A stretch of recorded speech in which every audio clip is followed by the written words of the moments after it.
Okay, sir, it's all yours. Thank you, Dr. Conteh. Good afternoon, Dr. Conteh. Good afternoon, everybody out there. We're back here again this Sunday. We apologize we missed last Sunday because of other commitments. But we are back. This is a long weekend, Labor Day weekend. I hope everybody's having a fantastic time. Today we want to continue our discussions on the Gambia. We have a number of issues we want to briefly talk about. Um, we want to look at the physical planning nightmare in the Gambia. We also want to look at the major press conference that the government just conducted a couple of days ago in the Gambia. We will briefly also look at the economic situation in the country, particularly with regards to the energy crisis in the Gambia, as well as the central bank's reversal of its restrictions on foreign currencies, access to foreign currency in the country. So we'll briefly look at all of those. But first, Dr. Conteh, I just wanted to briefly say that before we head into our main topics, yesterday there was a meeting between government and the participants in the oil sector, oil dealers, people who sell, companies that sell oil in the country. There was a serious shortage of fuel in the country. As we know, fuel prices have been escalating in the country, and government has been largely managing this problem by subsidizing fuel prices in the country, which is becoming a big burden on the government itself, to the point that it looks like government is unable to continue that huge subsidies on fuel prices. And it also looks like the international community is pressurizing governments like the Gambia and other governments around the sub-region to give up these subsidies of fuel prices in the country, because it looks like it is not sustainable. Um, it is also not a practice that seems to be in line with fair trade. Um, so, and in my own way, subsidizing fuel prices in the country by the government is sustaining an artificially inflated price of oil in the country. So I think when you leave the oil prices to the market system, um, at some point prices will be forced to come down. But it will be painful in the beginning. I totally agree. But it will force prices at some point to come down. And what may also happen is that I think Gambia, this is a double-edged sword, Dr. Conte, I think. Gambia is flooded with, you know, tons of vehicles, and I don't even know. We are adopting the automobile to an extent that it is becoming a problem in the country. In my view, there should be restriction. I think government need to put some restriction on many of these imported vehicles, especially of certain classes, into the country, and invest heavily in public transportation. Um, Fuel is more like a strategic commodity in the country now, and I do understand if government lifts the subsidy on fuel prices, the situation may escalate to a point that it could even trigger a civil strife, because the high oil energy prices will filter down to consumers in the way of transport fares. So government needs to tackle this issue very, very carefully. But I think subsidies are not going to be a solution, because the subsidy, the amount of money government is spending in subsidizing fuel prices, is getting to a point that the government cannot afford it anymore. And that is why they're trying to twist the arms of oil dealers in the country, who accuse the government of taking up all their profit margin. So this is a very controversial issue. We need to be able to deal with this pretty carefully. Um, and Dr. Conteh also, and this is going to be looked at in a vacuum. We have to look at this within the context of the general economy of the country. Commodity prices are increasing generally, and this is partly um, also worsened by the high inflation in the country, and also the central bank's earlier decision of restricting access to foreign currency in the country. We did condemn that here, Dr. Conteh. We criticized that. We thought it was not a smart move, and that the Central Bank of the Gambia should not have taken that position. And it looks like we are proven right that the Central Bank is now turning back on that decision. They are reversing that decision because it's not working. It actually made the economic condition in the country worse. So the dollar continued to depreciate against major currencies. Inflation continued to rise. It used to be around 10, 11. Now it's 12, probably and above as we speak now. Last time I checked, it was 12. So 12% inflation rate. So that is pretty high. It has increased from where it was before the central bank made that controversial decision to restrict access to foreign currency in the country. So the economic condition has worsened since that decision, and I'm glad they are taking steps to reverse that position. Dr. Conteh, I will let you give your views on that briefly before we go into our main topics of the day. Dr. Conteh. Well, thank you very much. In fact, you sent me we're still talking about the Banjul project, correct? We'll get to that in a minute. I was just briefly talking about the central bank decision to reverse its restriction on foreign currency because it made the economic condition worse in the country. Inflation has increased from where it was. Commodity prices are still increasing. Energy crisis, fuel shortage in the country yesterday because fuel prices has been skyrocketing and government has been trying to cap this by subsidizing it, and the subsidies are increased. The amount of money government is pumping to subsidize these is coming to a point where government cannot sustain it. They cannot afford it anymore. Now they are getting into a class with oil dealers. So that is the situation that just came up after I prepared this our discussion for today. If you have something to add on to that, you can. Otherwise, we'll go straight into our main topics about the press conference and the physical planning situation in the country. Well, thank you. Well, I wrote, on Facebook, that market forces should determine the price. The government has no business to set prices for folks who buy inventory and they want to sell them. So now it's up to the customer to buy fuel or get a ride with somebody or get a bicycle or something. I know it may sound drastic, but we cannot have price controls in the country. And if we do that, it's even going to make things worse. Right. And none of these merchants, how can they even justify to increase the price from 78 to $100?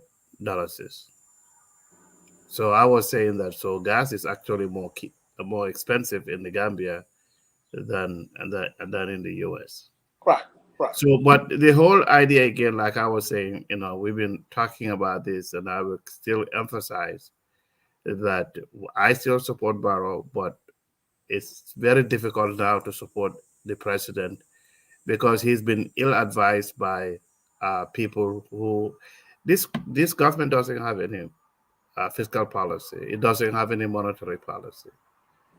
So they just jump from A to B, and then when you criticize them, they say that you are against the development agenda of the country, and it's very frustrating that things are escalating price wise, and there is no mechanism whatsoever in addressing those things.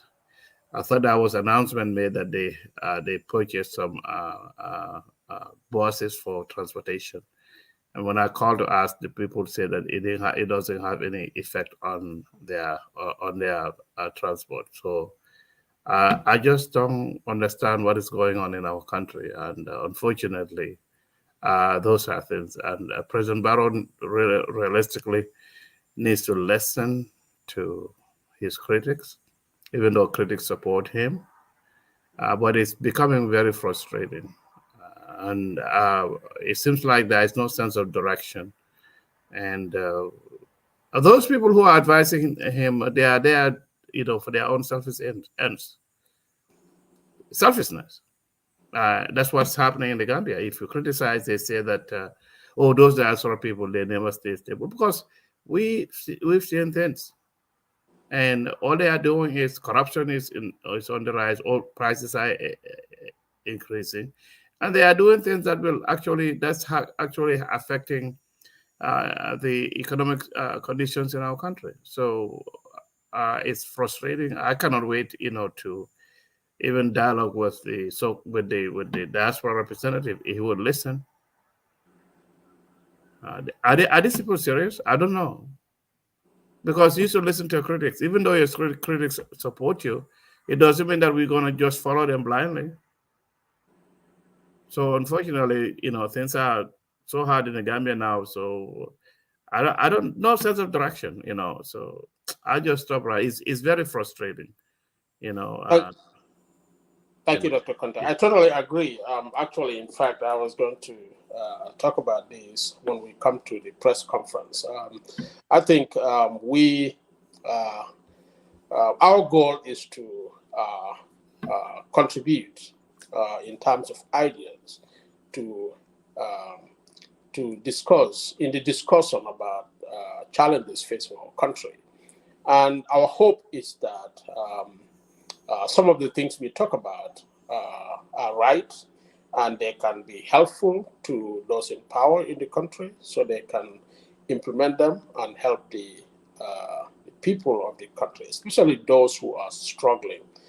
I don't care too much about those who are comfortable in the country, but the masses of the people are suffering and their uh, daily conditions are not getting better under these circumstances.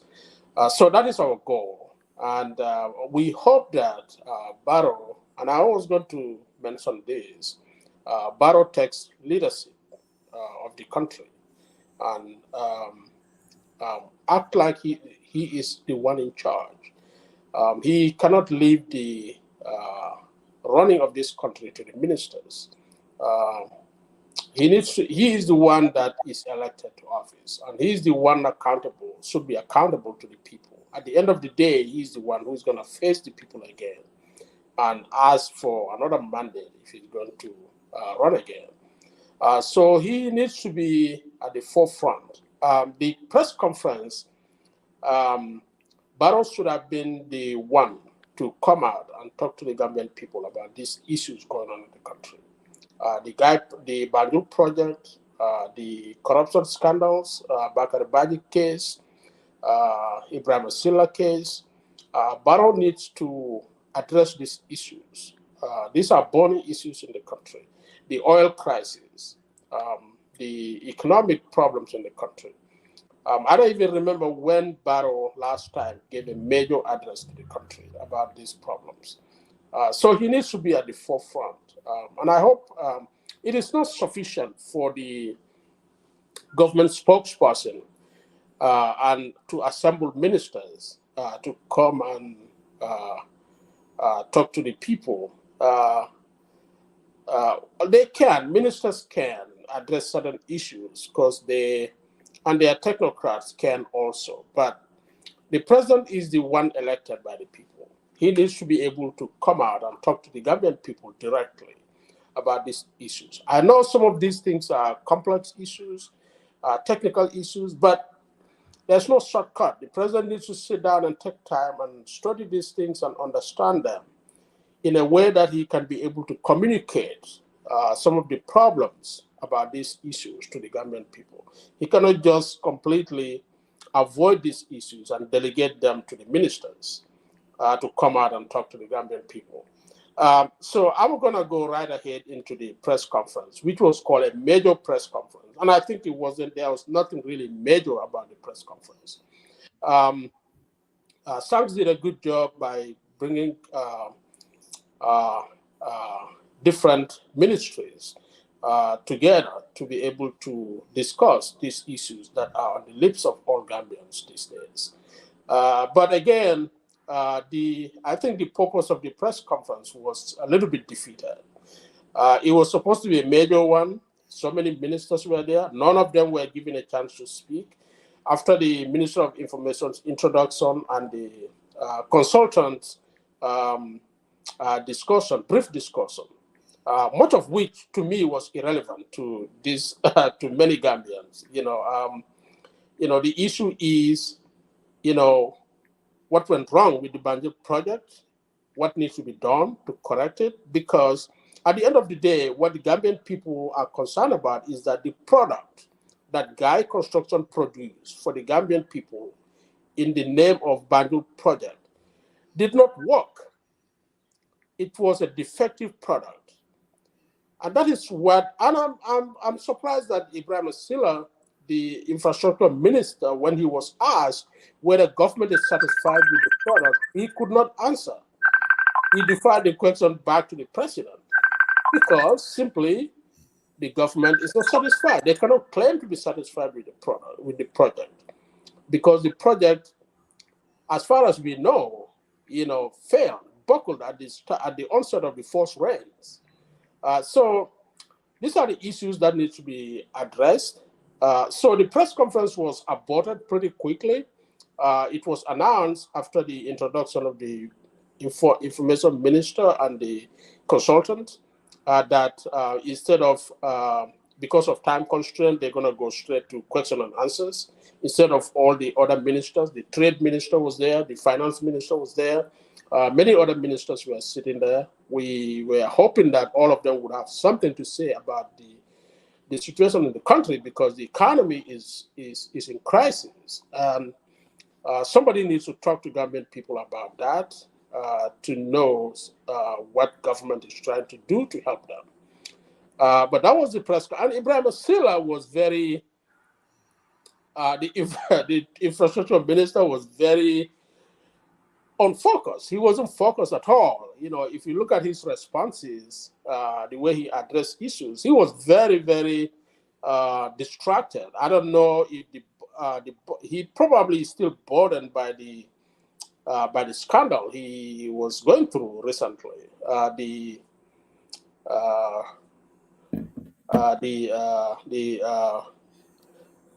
The family crisis he was going through, and government needs to have some. We have some expectations of some standard of ethical behavior by our public officials, right? And there are too many scandals in this government. We cannot even begin to count them. And at some point, Barrow needs to tell these people that we expect some good behavior from them. Some of these things go beyond private life. These people, we all have private lives. None of us is perfect. But if you are in public office, you have given up your entitlement to privacy, right? Your private life becomes the interest of people you are serving. So Gambians have legitimate questions to ask about his character and his conduct, and they deserve answers. So, without dwelling on that issue, but he looks quite distracted. He wasn't very focused in the way he was addressing questions. Obviously, he's still reeling under the scandals he's been going through recently. But that was the press conference. There was nothing really major about it, Dr. Conteh. I think It was really, for me, it was disappointing. I didn't have the answers that I was looking for. It was mainly, if one may sum it all, the conference was a defense. It was a defense of Guy construction. The conference was organized to defend Guy construction. Basically, that's what it is all about. Nothing was admitted. Everything was brushed off, and Guy construction was pretty much defended. Even though we all know that Gambians are pretty dissatisfied with the product he gave us at a tune of $38 million. So Gambian people are the losers in this. So, Dr. Conteh. Thank you very much. Let me just adjust here. I'm just so disappointed. The auditor gave a report and they tried to dispute the auditor's report. The internal audit provides assurance and consulting services to add value to a country's, to the client's controls. The auditor said that Guy did not pay taxes. And these people are going to come and say that Guy paid taxes. And even prior to that, the Director General of Gambia Revenue Authority said that Guy did not pay. So this is the argument that I've been making, to say that you cannot give ARC to one person or agency, meaning A meaning authorization, R meaning recording, and C means custody. That the Gambia Revenue Authority has all these three responsibilities. So who's lying now? I think I would say plainly, that the Director General of Gambia Revenue Authority lied to the Gambian people. The auditor gave a professional opinion, and now they are trying to dispute. It is sad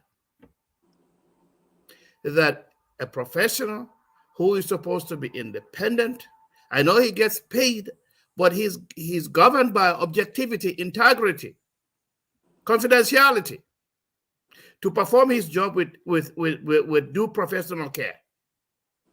The person came and gave a report, a long page report, and now the government is disputing that.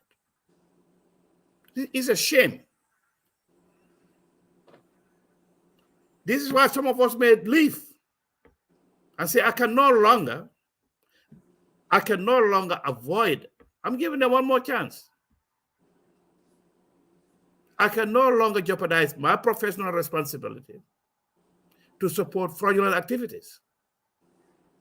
This is fraud all over again. Yeah. And if I may interject there before you pass that point, Dr. Conteh, I think what government needs to, particularly the executive branch, needs to understand that, what is going on right now, we might as well scrap the audit department because their function is of no use anymore. The auditors, the audit department is what represents the people. When Ibrahim Silla was asked about this, about the audit report, and his response was, he kind of brushed it off. His response was that, well, the management response. He just referred to the management response. They have to understand that the auditors, the audit department are what represents the people of the Gambia. Okay, and whatever the management of Guy Construction said is management's claim, and that claim is representative of their company. It's not representative of the Gambian people. The ministers, particularly Ibrahim Silla, needs to stand by the auditor's report. unless he has evidence that that report is not correct, is wrong.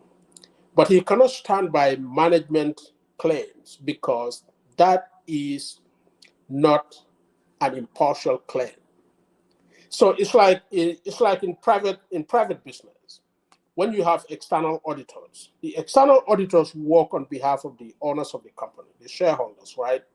And they report to the shareholders. What is actually in the financial statements of the company are the managers of the company. That is their claim. That is their claim that this is what happened. This is the situation of the company's assets and its liabilities and its money. Now that claim is a management claim. The external auditors, they come in to test that. And what they find, they report it to the shareholders. And the shareholders act based on that report, auditor's report, not based on management claims. Management claims have to be verified against what auditors found. So the audit department, in the same vein, is representative of the Gambian people. So whatever Guy construction managers say, it's just their claim. This needs to be tested against what the audit department said. And I would go by the audit department's report rather than Guy construction manager's report. And, I just wanted to say that so that we can clarify this point a little bit. But also, Doctor, the blame goes even further than the ministers. It goes back to the National Assembly again. Because the National Assembly, following this audit report, they could have taken action. They could have called in Guy Construction, since there is allegation that by the auditors, and in fact they found evidence that he did not pay taxes. There's a lot of malpractice in the awarding of the contract. They could have called them in and pin them down to these things and possibly take action, legal action against them, the company. But this matter was never mentioned in the National Assembly. They are all rubber stamps there. I don't even know. Doctor, you can continue. I just wanted to make that point before you pass that point. Thank you. Well, what I just don't understand, is that the external auditors did not provide this report. It's the internal auditors of the internal audit department of the Gambia, and the responsibility of the internal auditors or responsibilities is to do assurance and consulting service to add value. And they even though you have to be independent, in a sense, one can say the independence is the activity that you're going to do. Right. But it doesn't mean your individual independence to an organization, meaning that the activities of the internal auditors. And now, but when it comes to objectivity, we're talking about individual objectivity in performing the job. That you also have to do the job with integrity. And another one is that confidentiality. So these people went audited to find, and they found some stuff, and they came up with the report. Now management is reacting to say that, oh, they paid. But these people already investigated and they did not pay. And even the Director General. So you're right. President Barrow should be the one defending, not these individual members. The only person that I found to be a little bit more persuasive was Mr. Queen Jammeh. Yeah. Because he came in and spoke. But I found him to be more credible. That maybe we should reach out to him and talk to him. Probably he can set some lights, because since he's Minister of Information, maybe that might be the right channel for us to talk to tell because this is bull crap. Right. This is utter nonsense, in a sense that what Guy did not pay in taxes could have fed the Gambian children. I don't blame President Barrow on this. And in fact, the works minister, because some people call him transport, some people call him works, they need to come up with a name. Right. He wasn't there when this happened, so why was he defending him? Right.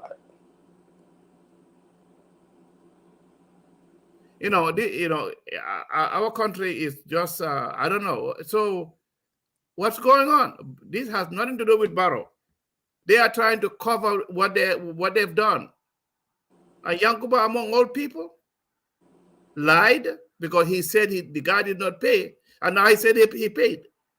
And then they're gonna go out there and read a piece of paper to say Ibrahim, among all the people, Ibrahim would do that. I am very, very disappointed. So maybe Queen may be the one that we can talk to and say, we are still supporters, but we are sitting on the fence, and it's a possibility that I may jump because of what I'm seeing. There is no consistency. There is consistency of corruption, arrogance. Now that's the deal. I thought we fought against a dictatorship, and now we have a government. What's the difference between Yahya Jammeh and I don't know. I'm not blaming Barrow anymore. I am blaming those individual agents, the government, who are there to enrich themselves. Well, Doctor, but the buck stop. I think the buck stops. And no. You see, Mr.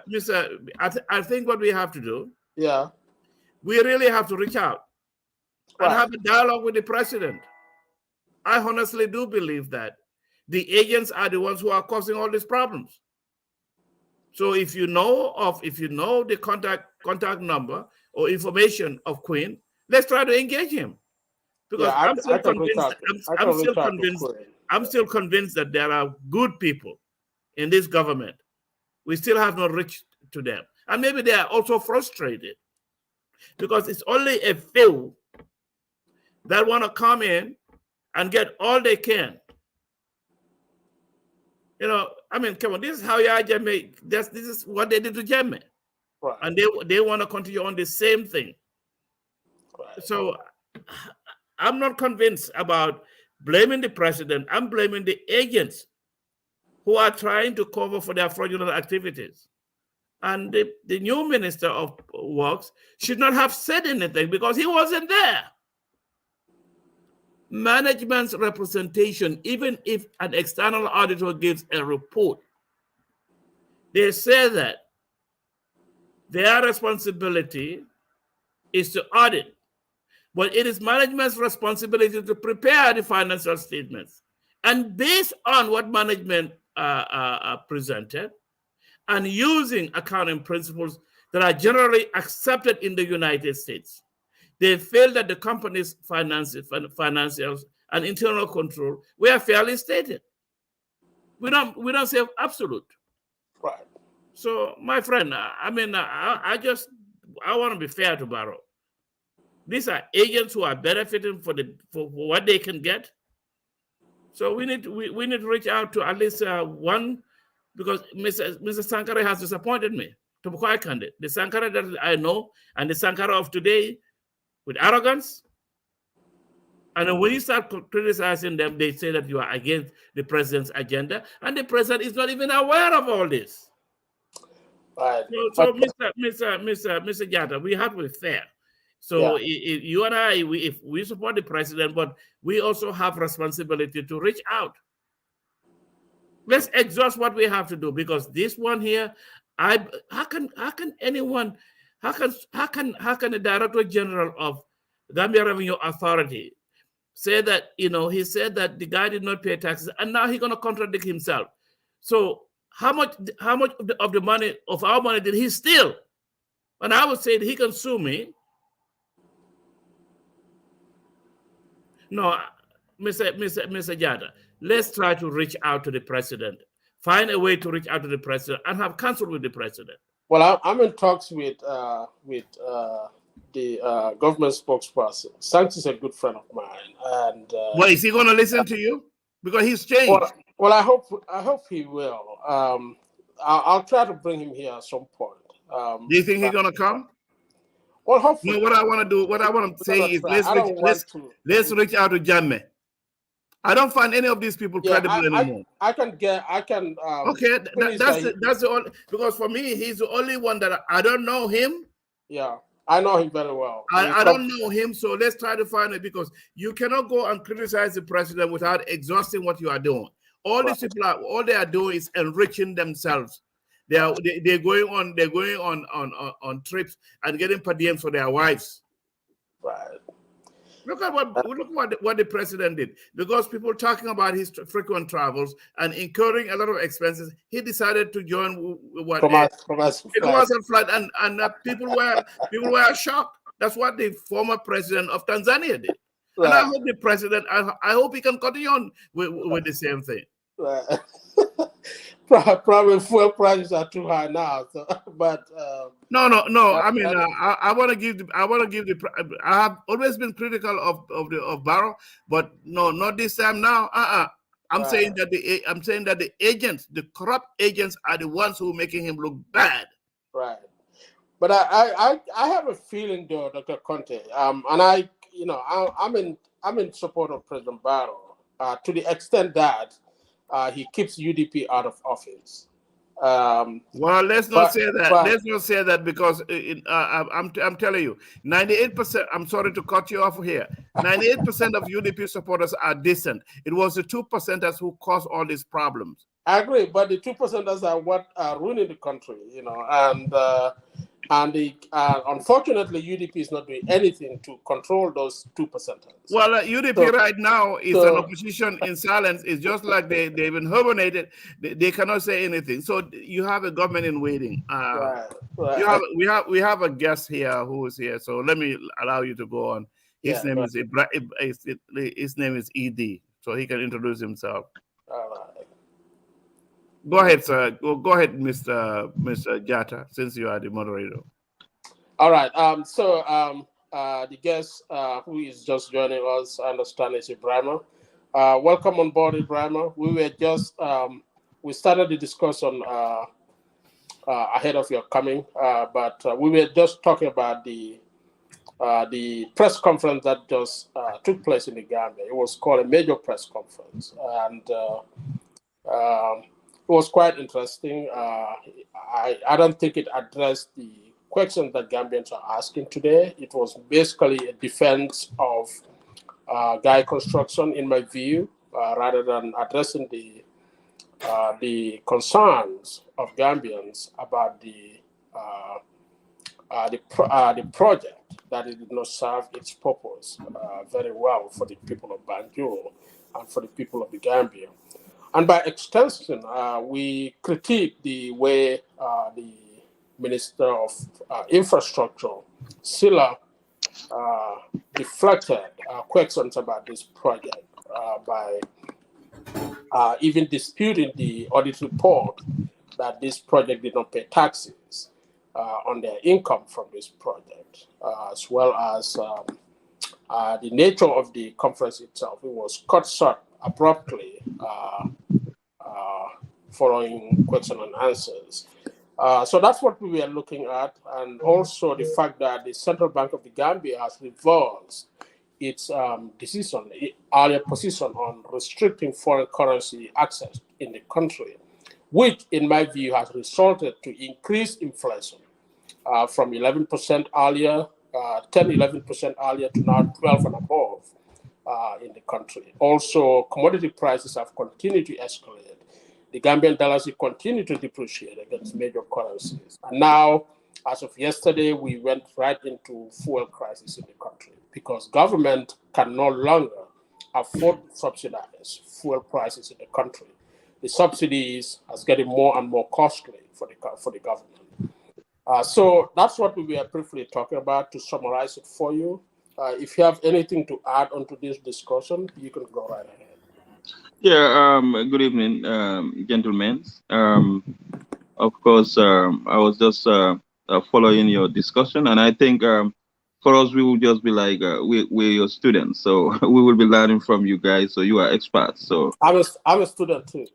yeah, but these are your fields, so you guys are experts. So, we will be more of like listening and learning from you guys. But yeah, I think, yeah, definitely technically in the country we need to have a lot of people to kind of speak up and speak out, because there are a lot of issues happening in the country that are not favorable for meaningful development to take place in the country. So I appreciate your topics, and then the way you handling it is good. So I'll be here listening to you more. Thank you. Thank you very much, Ibrahim. Thank you for coming on. We truly appreciate that. Doctor is the professor here. I'm largely a student myself, Right, right. but I just hope that the Barrow, in as much as I agree with Dr. Conteh that the agents, Barrow's agents, are kind of not being truthful to the Gambian people, but that's what happens that's what we call the agency problem. If somebody is your agent and you're not monitoring them, they go way off. They serve their own interests, right? Whatever keeps them in power, that's what they represent. Right. Barrow needs to be on top of these people. And remember that he's the one elected by the Gambian people. And he's the one Gambian people will hold responsible if anything happens in the country. Not the ministers, but him. And I know these things are difficult. They are complex technical issues. They involve engineering, they involve economics, they involve accounting. In as much as Barrow may not be intellectually driven, he needs to find time and sit down and study some of these things and understand something about them. At least he should be able to come out and talk to the Gambian people directly about these things in a way that they can understand. If he doesn't understand, call somebody who can sit you down and talk to you about these things in a way that you can grasp. All these political advices he has, they are of no use. They cannot break these things down for him. They don't know them. Get people who are smart people, who can break these things down for you. If I were Barrow, he would, forget about politics. He would consult with Halifa Saleh. He would consult with Bibi Dabo.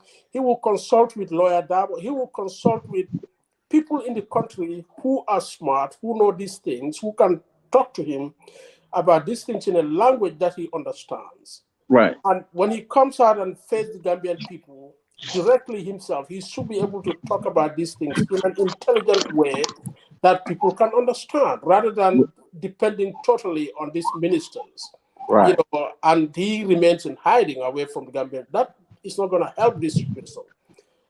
So I hope he starts, doing something about this. Dr. Conteh, unless you have something to add on to this, I'm going to go right ahead to the physical planning problem in the Gambia. No, go ahead. Jabang. All right. So next we will look at what happened in Jabang and the crisis, physical department, physical planning. Dr. Conteh, a couple of weeks ago, the physical planning people rolled bulldozers into Jabang, knocking down fences and people's properties because they believe those properties were constructed on waterways. Number of problems with these. A lot of people were very unhappy about this. It happened after a very short notice, about 2 days. Over the weekend, they were given letters on Saturday. Sunday, Monday, bulldozers start rolling into the estate and knocking down people's properties. So there are legal implications in this, because these plots are allocated by government itself. Social Security, well, it's a parastatal, I understand. Social Security and Housing Finance Corporation allocated these plots to the people, assuming that they had done their homework and know that these plots that are given are properly given. They are properly situated, and they are places that these people can construct their buildings. And they went ahead and did that. So, but again, like anything that Gambia government does, it kind of exposes the incompetencies and the weaknesses of our systems. I understand that as soon as the bulldozers rolled in, they started knocking down buildings. Within an hour or so, the bulldozers started breaking down, and the mission had to be aborted or suspended because the bulldozers broke down, right? And I'm sure they could not repair them. We're gonna go back to probably to salary increases. There may be no money to repair these things. Parts may not be available. So it's a vicious cycle, right? But it still exposes, the inherent weaknesses in Gambia's systems, our operations, the way we run our government, the way our systems operate, right? If government wants to carry out anything, um, it can hardly carry it out successfully, right? Because equipment are not functional, uh, there are no parts available, repairs are impossible. So that was very embarrassing in my view. But again, it is an exposure of the chronic problems in Gambia, in the Gambia. I'll put it that way. Uh, and they said this is an order from the top, right? Meaning the order may have come from the State House, right? That this building should be demolished. And I had the Minister Hydra of Lands, on a televised show in the Gambia. It was a few days before this demolition, and he was vowing to the host of the show that by Monday he's going to take action against he himself will go with people out and remove people's properties that has encroached on public property, something like that. He put it that way. So I wasn't totally surprised that when I saw demolitions in Jabang, that they said it came from the top. So I knew the minister may have sanctioned these actions. So there may be legal issues in this, but again, Dr. Conteh, what it also exposes is that Gambian people's our own attitude toward each other. I understand the people who were demolishing people's properties. Many of them, over million dollars in properties. Knocking them down, and they were laughing. They were very happy to do it. Seeing these people being sent out into the streets with their families and young children. That is heartless in my view. I think, if you're sent to do something like that by an order of law, you should still do it, but you should do it with, without really making those people's lives worse by ridiculing them, by laughing at the fact that you are knocking down their buildings, which cost them over $1 million, multi-million dollars in properties. And these people take pleasure in doing that. It goes to the extent of telling how Gambians can behave towards each other, how we feel about each other. In Jammeh's days, we knew how Gambians treated each other. We knew what happened at the NIA offices. Gambians tortured each other. Gambians did horrible things to each other. And we still have plenty of Gambians who will be willing to do the same. What happened in Jabang shows us a tiny little bit of that, that Gambians can be heartless towards each other, beyond what even the law requires. If I'm ordered by law to demolish somebody's house, I will do it, but I will not do anything beyond that. I can even do it with sympathy to the person.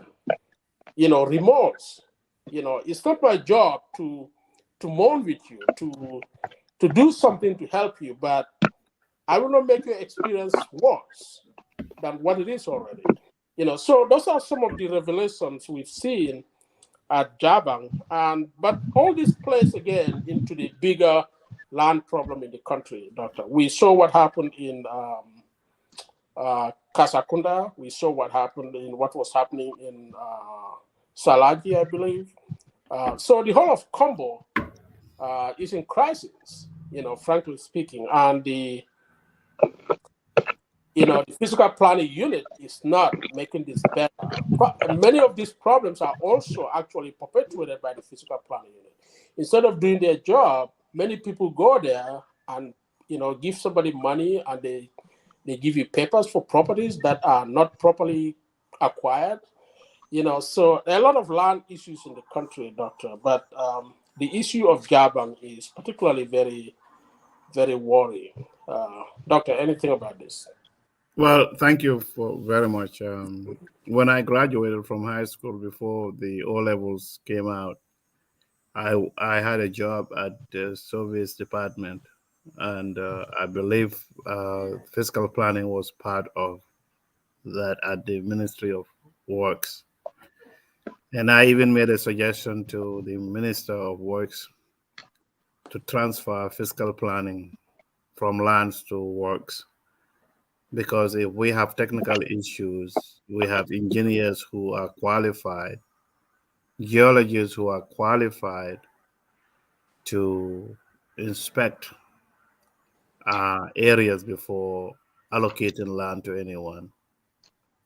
But what I just don't understand, and even if you use the eminent domain, you should give the person enough time.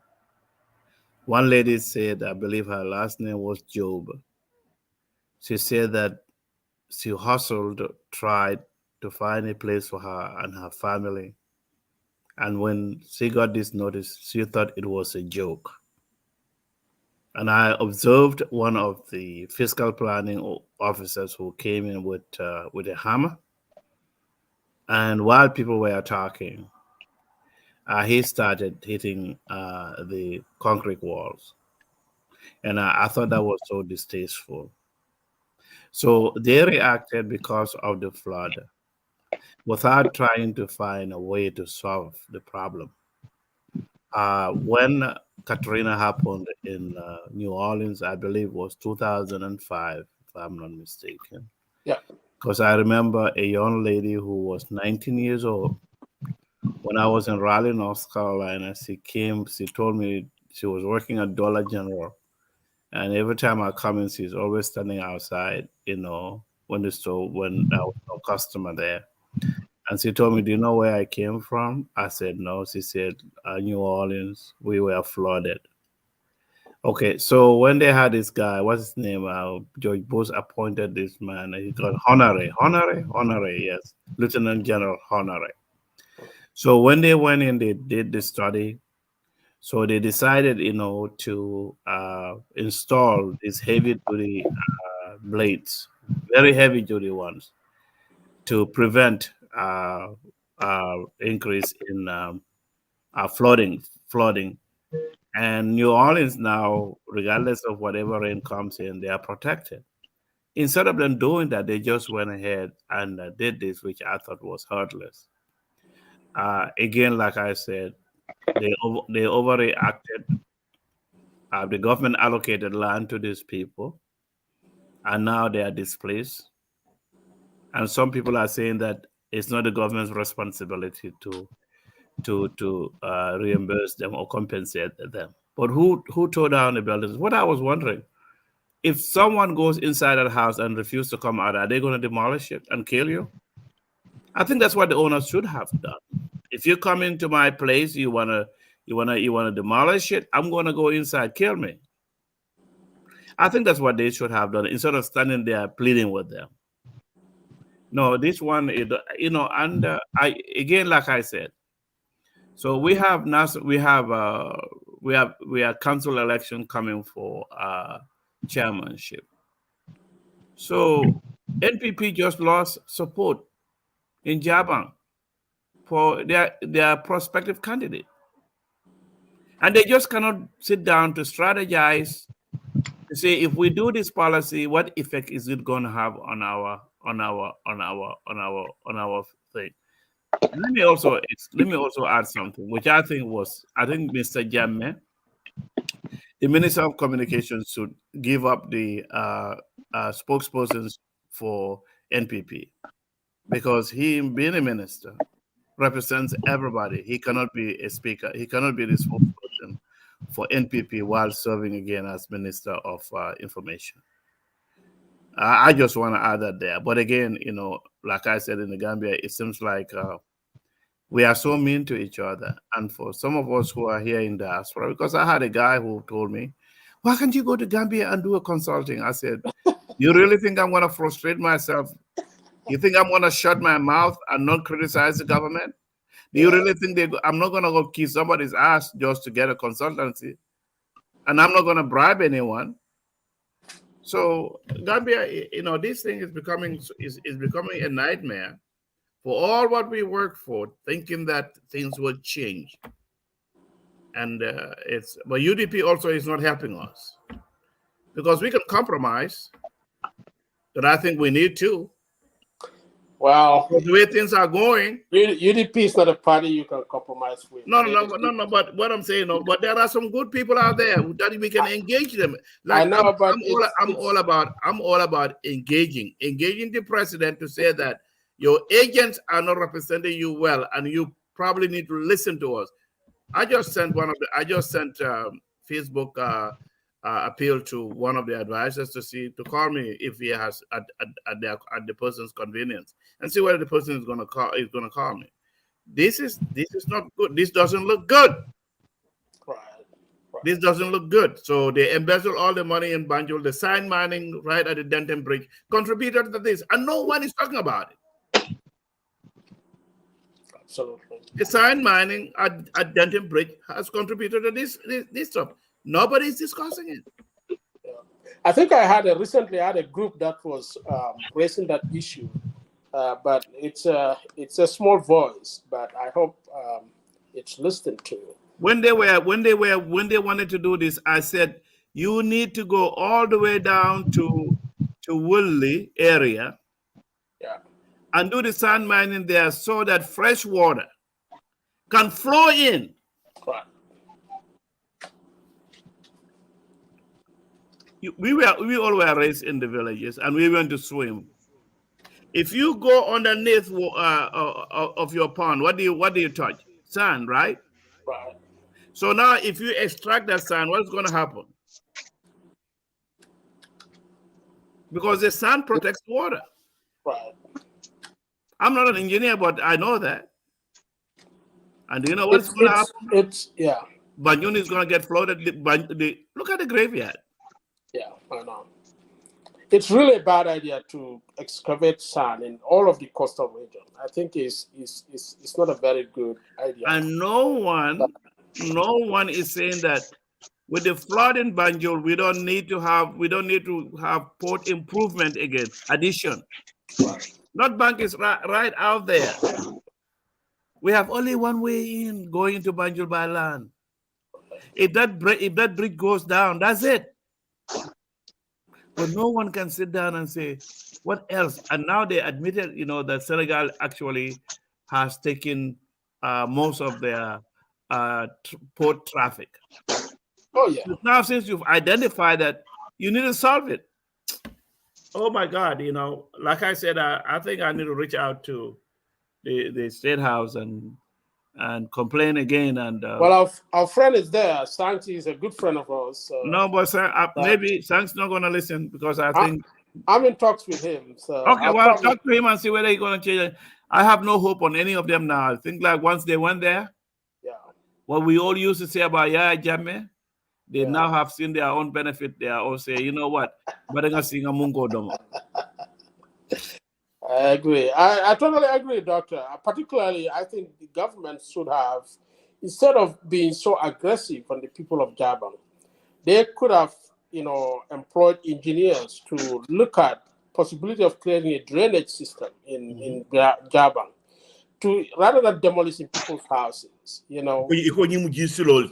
Try to figure out a way, try to channelize.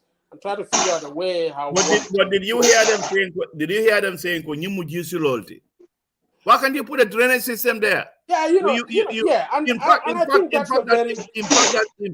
that Nico Gisilomu, yeah, that's why our rice fields are full with sand.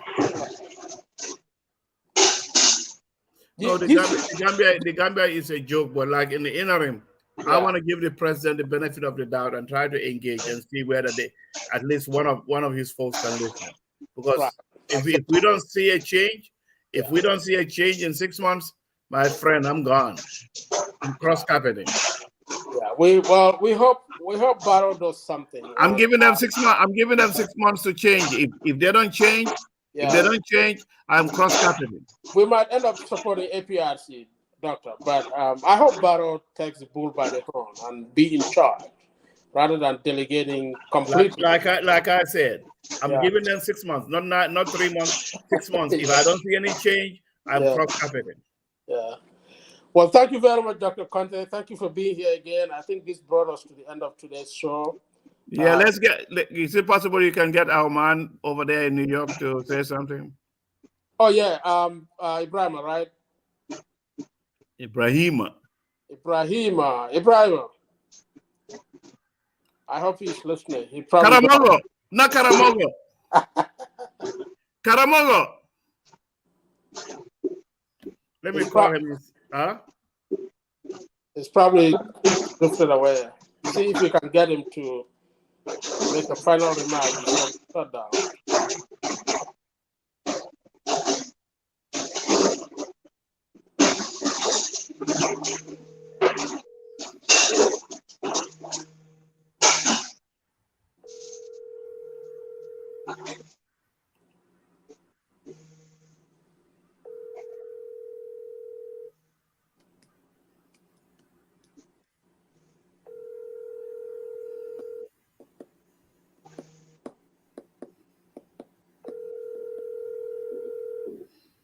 He's not picking up.